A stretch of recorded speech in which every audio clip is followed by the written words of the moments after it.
માં ગુજરાત કોંગ્રેસના પ્રભારી અને રાજસ્થાનના પૂર્વ આરોગ્ય મંત્રી ડૉક્ટર રઘુ શર્મા આપણી સાથે છે.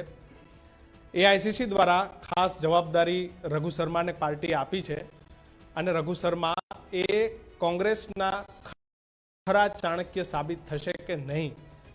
અગાઉ રાજસ્થાનના મુખ્યમંત્રી અશોક ગેહલોત એ ગુજરાત કોંગ્રેસના પ્રભારી હતા અને કોંગ્રેસને 89 બેઠકો સુધી પહોંચાડ્યા હતા. રાજસ્થાનની અંદર તો કહેવાય છે કે રઘુ શર્મા એટલે અશોક ગેહલોતનો પડછાયો છે.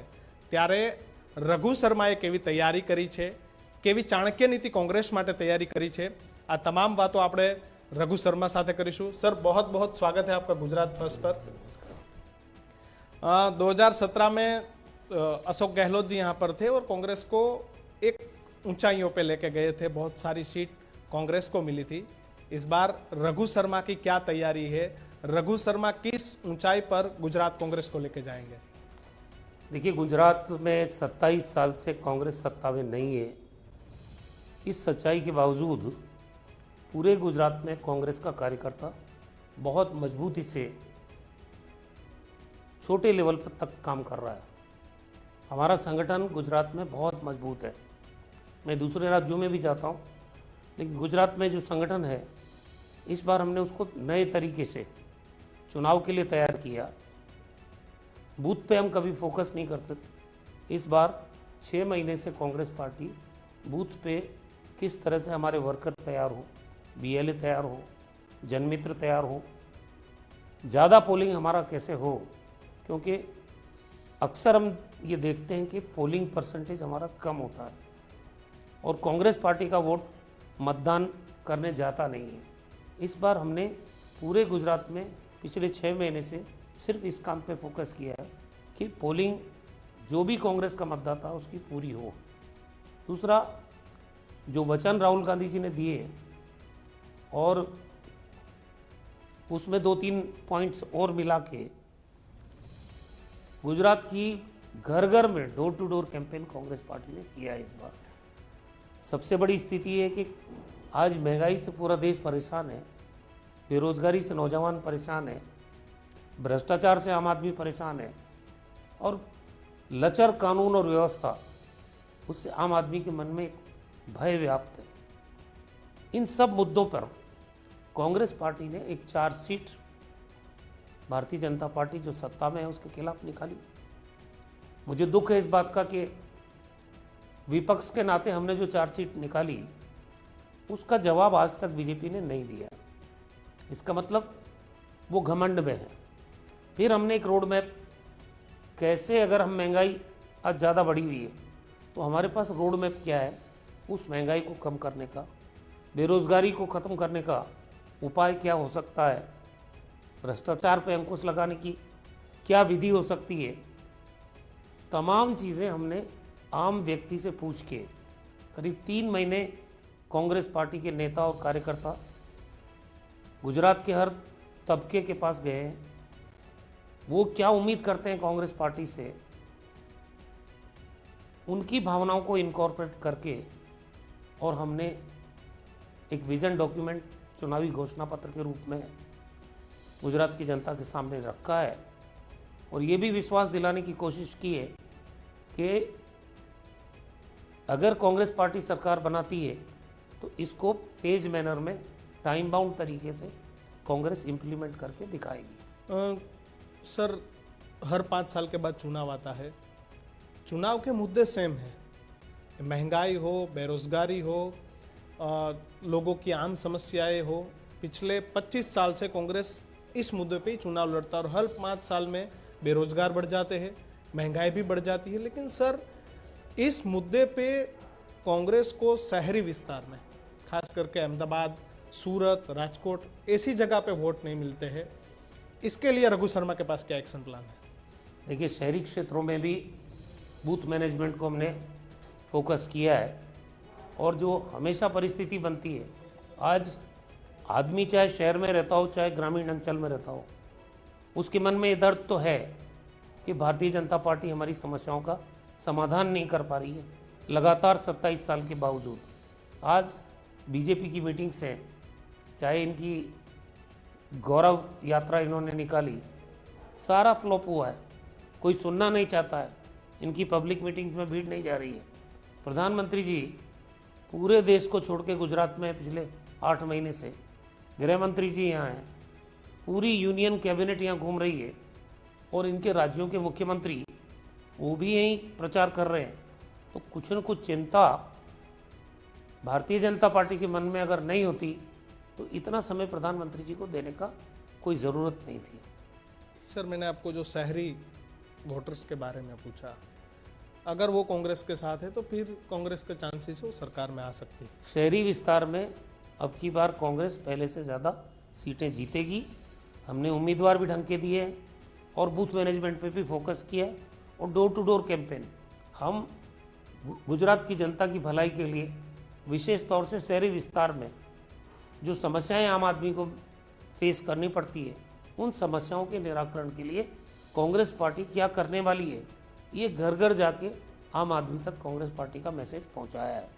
और अब की बार आप देखेंगे कि जो शहरी विस्तार में कांग्रेस पार्टी को ज़्यादा सफलता नहीं मिलती थी, इस बार आपको स्थिति बिल्कुल विपरीत नजर आएगी। अरविंद केजरीवाल, AIMIM यानी कि आम आदमी पार्टी और मीम दोनों इस बार गुजरात के चुनावी मैदान में है। अरविंद केजरीवाल तो सारी सीटों पर लड़ रहे हैं। पहले दिल्ली जो कांग्रेस के पास थी, दूसरा पंजाब जो कांग्रेस के पास था, अब गुजरात में आए हैं और बोल रहे हैं हम विपक्ष का स्थान तो लेके ही रहेंगे। किसके कहने से ये सारे पक्ष दिल्ली और अलग अलग जगह से यहाँ पे आ जाता है हर चुनाव में?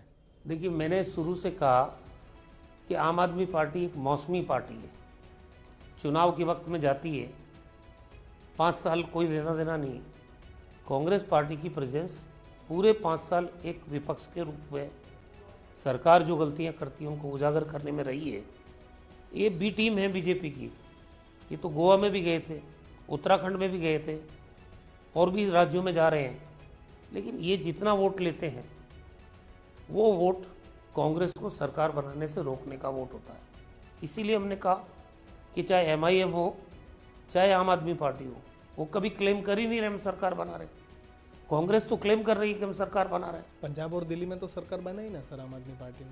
पंजाब में वो प्रमुख विपक्षी पार्टी थे और पंजाब में कांग्रेस पार्टी सरकार में थी, अकाली दल पहले सरकार में रही, लोगों ने एक विकल्प के रूप में चुना। लेकिन यहाँ गुजरात की परिस्थिति बिल्कुल अलग है। मैंने कहा ये गोवा में भी गए, उत्तराखंड में भी गए, लोगों ने रिजेक्ट किया। यहाँ गुजरात में भी इनका कोई जनाधार नहीं है और जिस व्यक्ति को इन्होंने मुख्यमंत्री का चेहरा घोषित किया वो खुद कॉन्स्टिट्यूंसी तलाश रहे हैं। और जो खंबालिया गए हैं, आप पता कर लीजिए उनकी स्थिति क्या हो। तो जो सरकार बनाने के लिए नहीं आए उनको लोग वोट देंगे नहीं, समझते हैं कि इनका उद्देश्य क्या है। इस बार लोग तंग आ चुके हैं बीजेपी से। 27 साल कम नहीं होते। 27 साल में समाधान तो कुछ दिया नहीं, लोगों की परेशानियां बढ़ी है। इन मुद्दों पर कांग्रेस बोल रही थी हम राजनीति नहीं करेंगे। राजनीति, जब ये दुखद घटना हुई, हमने कभी राजनीति नहीं की, ना ही इससे कोई पॉलिटिकल एडवांटेज उठाना। लेकिन आज जब अकाउंटेबिलिटी तय होती है किसी सरकार की, तो ये तो तय होता ही है ना। आज ड्रग्स आ रही है, मांगो करोड़ों हजारों करोड़ ड्रग्स आ रही है, लगातार आ रही है गुजरात में। क्यों आ रही है? अब ये बोलते हैं हमने पकड़ लिया। अरे भाई पकड़ तो लिया, लेकिन इसके पीछे मास्टरमाइंड कौन है, क्यों आ रही है, ये जनता जानना चाहती है गुजरात में। आज हर पेरेंट्स अपने बच्चों को लेके उसको चिंता लगी रहती है कि ये ड्रग्स का कारोबार जो हो रहा है ये कहीं हमारे बच्चों का भविष्य नहीं बर्बाद कर दे। तो बहुत सारे मुद्दे हैं गुजरात में। आज भी गरीब लोगों के लिए, मिडिल क्लास लोगों के लिए एजुकेशनल सिस्टम है नहीं। प्राइवेट सेक्टर का जिसकी पॉकेट अलाउ नहीं करती वो क्या करेगा। हेल्थ, जिसमें आपका गवर्नमेंट सेक्टर में अस्पताल जितने होने चाहिए थे, जितना फैसिलिटीज़ होनी चाहिए, वो नहीं है यहाँ पे। और कोविड में आपने देखा, इसीलिए गुजरात की सरकार फेल हो गई। ना बेड मिला लोगों को, ना वेंटिलेटर मिला, ना रेमडेसिविर मिली, ना ऑक्सीजन मिली। लोगों ने 3 लाख लोगों ने इलाज के अभाव में दम तोड़ा है। अगर सिविल हॉस्पिटल्स होते, सरकारी अस्पताल होते, तो शायद लोगों की ज़िंदगी बचाई जा सकती थी और उसी गलती की वजह से पूरी की पूरी सरकार को बदला। सरकार की फेल्योरिटी है आप मानते हो, या गवर्नमेंट की फेल्योरिटी है? जो भी कोविड में हुआ, ये मोरबी की दुर्घटना है, ये कौन जिम्मेदार है? जो सत्ता में बैठा हुआ है उस आदमी को जिम्मेदारी लेनी पड़ेगी। आज अगर जरा सी बारिश हो जाए और सड़क के अंदर पूरी की पूरी गाड़ी उतर जाए 4 सवारी के साथ, इसको क्या विकास कहते हो आप? जिम्मेदारी नहीं सरकार की।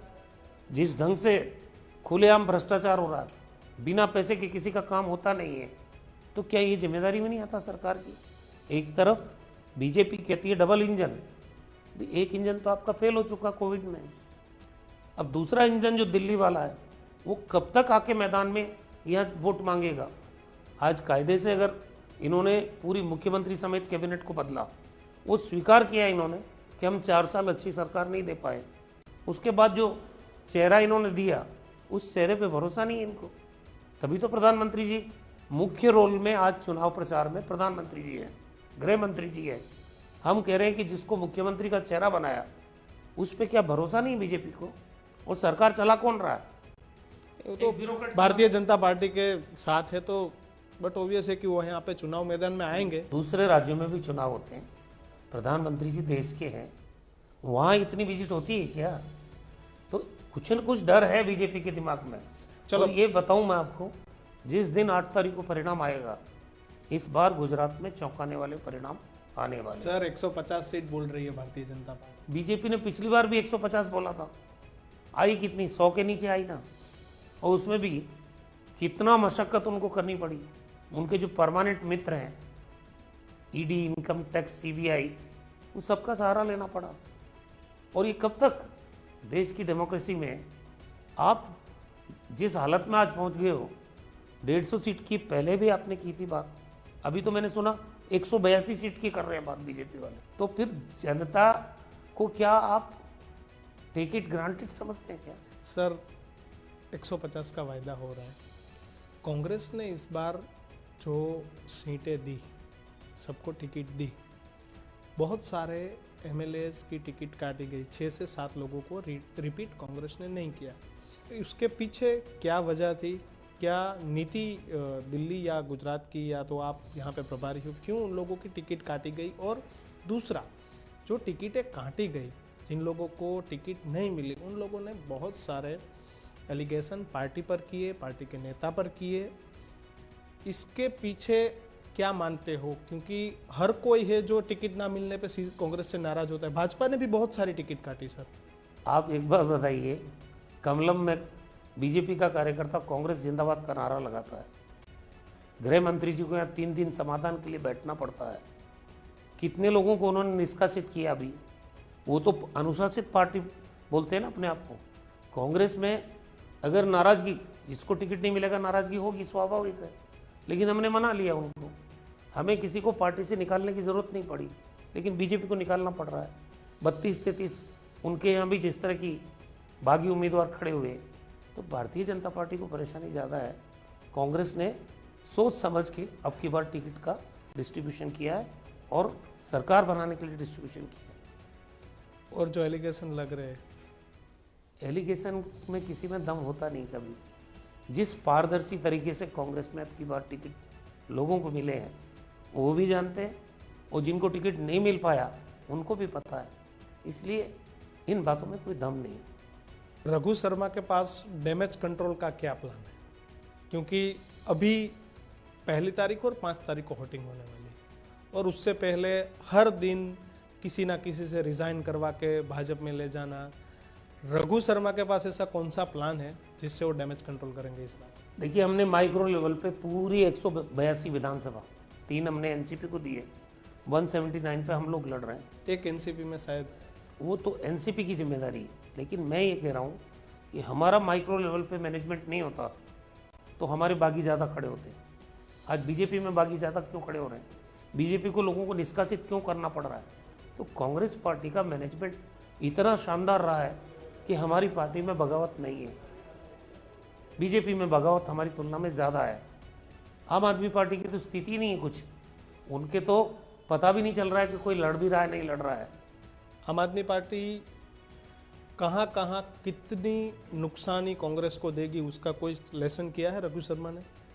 मैं जहाँ तक मानता हूँ कि पूरे गुजरात में कांग्रेस की टीमों ने आम आदमी को ये समझाने में कामयाबी हासिल की है कि आम आदमी कुछ नहीं है, सिर्फ बीजेपी की बी टीम है और ये हमारे वोट काटने के लिए आई है। इसका व्यापक असर गुजरात में हुआ है। कितनी और आप सीटों पर देखेंगे नुकसान होगा? कि शर्मा कांग्रेस, जी, कितनी सीटों पर कांग्रेस को अगर आम आदमी पार्टी कोई सीट पे हमको डैमेज नहीं कर पाएगी, अगर करेगी तो बीजेपी को करेगी, ये चिंता बीजेपी के दिल में अब आ गई है। दावे के साथ कह सकते हो आप? बिल्कुल। मेरा क्वेश्चन है कि नई पार्टी है, दिल्ली में भी लोगों ने पसंद किया, पंजाब में भी लोगों ने पसंद किया, और गुजरात में विदेश से, हवाला से, सब जगह से पैसा वो आप में, आपका गुजरात में आ रहा है और वो तपास में भी खुला है। पैसे से भी आम आदमी पार्टी बड़ी राजनीति गुजरात में कर रही है। ये तो आपने खुद ने बहुत बड़ी बात कही है। विदेशों से पैसा अगर कोई पार्टी लेके आ रही है तो इसकी तो जांच होनी चाहिए, लेकिन जांच इसलिए नहीं होगी कि बीजेपी की भी टीम है, जांच कौन करे? तो एक बहुत बड़ा गंभीर प्रश्न आपके सवाल में खुद ने खड़ा किया आपने। ये जो पैसा है ये नुकसान करेगा। बिल्कुल नहीं करेगा। गुजरात की जनता प्रबुद्ध है और इस तरह पैसे से गुजरात की जनता का जमीर कोई पार्टी खरीद नहीं सकती। वो अपनी बुद्धि, विवेक और अपने फैसले खुद करते हैं गुजरात के लोग, इसलिए यहाँ पैसे का बहुत प्रभाव पड़ने वाला नहीं है। 50 से ज़्यादा उम्मीदवार वो कांग्रेस में से आप में गए हैं, जो लड़ रहे हैं उसमें 50 से ज़्यादा लोग ऐसे कि जिनका कहीं ना कहीं कांग्रेस के साथ लेन देन थी। कांग्रेस से तो बीजेपी में भी गए लोग। आज भारतीय जनता पार्टी में जो परेशानी उनको उठानी पड़ रही है, जितने लोगों ने कांग्रेस से छोड़ के बीजेपी ज्वाइन किया, सबको बीजेपी ने टिकट दिया, ये उनकी कमजोरी का सबूत है। इसका मतलब भारतीय जनता पार्टी खोखली हो चुकी है। सब पार्टियों को अगर कैंडिडेट मिल रहे हैं तो कांग्रेस से मिल रहे हैं, इसका मतलब कांग्रेस सबसे ताकतवर है। 2017 के बाद 17 से भी ज़्यादा एमएलए पार्टी छोड़कर भारतीय जनता पार्टी में गए। आप प्रभारी के तौर पे यहाँ आए, उसके बाद भी 7 से 8 लोग जो पार्टी छोड़ के भाजपा में गए। कांग्रेस जीत जाती है और जीतने के बाद एमएलए भारतीय जनता पार्टी में चले जाते हैं। अगर इस बार भी अच्छे सीटें आती है कांग्रेस की, तो कांग्रेस अपने स्टैंड पर टिके, उसकी गारंटी कौन लेगा रघु जी? देखिए, हमने इस बार पूरा ठोक बजा के टिकट दिए लोगों वो को। तो हर बार दी जाती है। हमारी पार्टी ने अब की बार जिनको टिकट दिए, उनका ट्रैक रिकॉर्ड देख के, सालों से जो कांग्रेस पार्टी में काम कर रहे हैं, उनको हमने टिकट दिए। और सवाल ये है कि जनादेश का अपमान कौन करता है? और मध्य प्रदेश में सरकार, मध्य प्रदेश की जनता ने कांग्रेस की बनाई, वो बीजेपी ने हाईजैक कर लिया जनादेश। कर्नाटक में हमारी सरकार थी, बीजेपी ने हाईजैक कर लिया। महाराष्ट्र में सरकार किसकी थी? बीजेपी ने हाईजैक कर लिया। राहुल गांधी की भारत जोड़ो यात्रा पे भी बहुत सारे सवाल। क्या सवाल है? गुजरात नहीं आए। देखिए, देश में राहुल गांधी को गुजरात से दूर रखा जा रहा है। कोई किसी को दूर नहीं रख रहे हैं। कांग्रेस पार्टी की नव संकल्प शिविर का फैसला था कि देश में आज नफरत का वातावरण है, डर का वातावरण है, सद्भाव बिगड़ा हुआ है, महंगाई 7वें आसमान पे पहुंच चुकी है, देश की अर्थव्यवस्था औंधे मुंह गिर गई है, डॉलर के मुकाबले रुपये का अवमूल्यन हुआ है। और सर, यात्रा पे सवाल उठ रहे हैं मैं राहुल इसीलिए गांधी कह रहा को। हूँ, इन मुद्दों को लेके राहुल गांधी कन्याकुमारी से लेके कश्मीर तक की यात्रा कर रहे हैं और उसमें लाखों की संख्या में लोग एट ए टाइम चल रहे हैं उनके साथ। पूरे देश में आज जो मुद्दे हैं, ज्वलंत मुद्दे, उन मुद्दों को उठाते हुए राहुल गांधी 3500 किलोमीटर की यात्रा कर रहे हैं। आप बताइए कि वो मुद्दे गुजरात के नहीं है, वो मुद्दे हिमाचल के नहीं है? पूरे देश के हैं, लेकिन वो गुजरात में नहीं है। मेरा सवाल ये है। गुजरात में आए ना, अभी गुजरात में आए अभी, उससे पहले भी उनको दाहोद दूर में रखा आए। जा उनको दूर रखा जा रहा है। राहुल गांधी को दूर राहुल रखा गांधी जा हमारी पार्टी के नेता हैं, उनको कोई दूर रख सकता है? लेकिन जिन बड़े मुद्दों को लेके आज देश में जिस तरह से भारतीय जनता पार्टी ने नफरत की राजनीति शुरू की है, कांग्रेस के अंदर अंदर ही लास्ट मोमेंट पे नेता आमने सामने आ जाते हैं। देखिए, कांग्रेस के नेता पूरे एकजुट हैं। आपने देखा होगा कहीं भी कोई आपस में लड़ाई की खबर आई क्या? तो ये तो मैं समझता हूं कि पूरे नेताओं को साथ लेके पूरी पार्टी को साथ लेके लगता है कि सरकार बनने जा रही है तो कोई आके बोलता है मैं मुख्यमंत्री बन जाऊंगा, सीएलपी के लिए, क्यों नहीं बोलेगा? राजनीति में अगर महत्वाकांक्षा नहीं है तो सर फिर तो फिर लोग politics एकजुट में है नहीं क्यों? रह पाते ना, लोग एक नहीं, सब एकजुट रहेंगे। पार्टी जब चुनाव जीतेगी, हमारा चुना हुआ विधायक दल अपने नेता का चुनाव करेगा और उसके बाद आला कमान उस पर मोहर लगाएगी। ये हमारी परंपरा हर स्टेट में रही है। जहाँ जहाँ हम विपक्ष सीएम में फेस डिक्लेयर नहीं होगा। नहीं, कभी करते ही नहीं हम। जहाँ हम विपक्ष में हैं हिंदुस्तान में, किसी राज्य में हम मुख्यमंत्री का चेहरा सामने रख के चुनाव नहीं लड़ते हैं। रघु शर्मा का क्या दावा है, कितनी सीटों पर कांग्रेस जीतेगी? 125 प्लस सीट जीत के कांग्रेस सरकार बना रही है गुजरात में। और जो माहौल है, हर रोज मैं फीडबैक ले रहा हूँ, हमारे जितने उम्मीदवार हैं बहुत ताकत के साथ चुनाव लड़ रहे, उनका मनोबल ऊंचा है और भारतीय जनता पार्टी का मनोबल डाउन है। वो लोग खुद परेशान हैं और ये चुनाव चौंकाने वाले परिणाम देगी। इन्होंने परसेप्शन बनाया, लेकिन परसेप्शन और धरातल में बहुत बड़ा अंतर है। वो तो लोग क्या जमीनी- सोच रहे हैं जमीनी सच्चाई अलग है। सर, वो तो लोग क्या सोच रहे हैं उस पर डिपेंड होगा, लेकिन आपने 125 सीट का दावा किया है, हमारी भी आपको शुभकामनाएं हैं। परिणाम के दिन देखा जाएगा क्या आएगा। हमसे जुड़ने के लिए बहुत बहुत આભાર आपका। तो गुजरात कांग्रेसના પ્રભારી રઘુ શર્માનું કહેવું છે કે 125 સીટ પર કોંગ્રેસ આવશે, ચોંકાવનારા પરિણામ આવશે। ગુજરાત કોંગ્રેસના તમામ નેતાઓ એક છે। આમ આદમી પાર્ટી અને મીમ એ ગુજરાતની અંદર મોસમી પાર્ટી એટલે કે સિઝનેબલ પાર્ટીઓ છે। પરિણામો આવશે ત્યારે ખબર પડશે કે રઘુ શર્માની વાતમાં કેટલો દમ છે।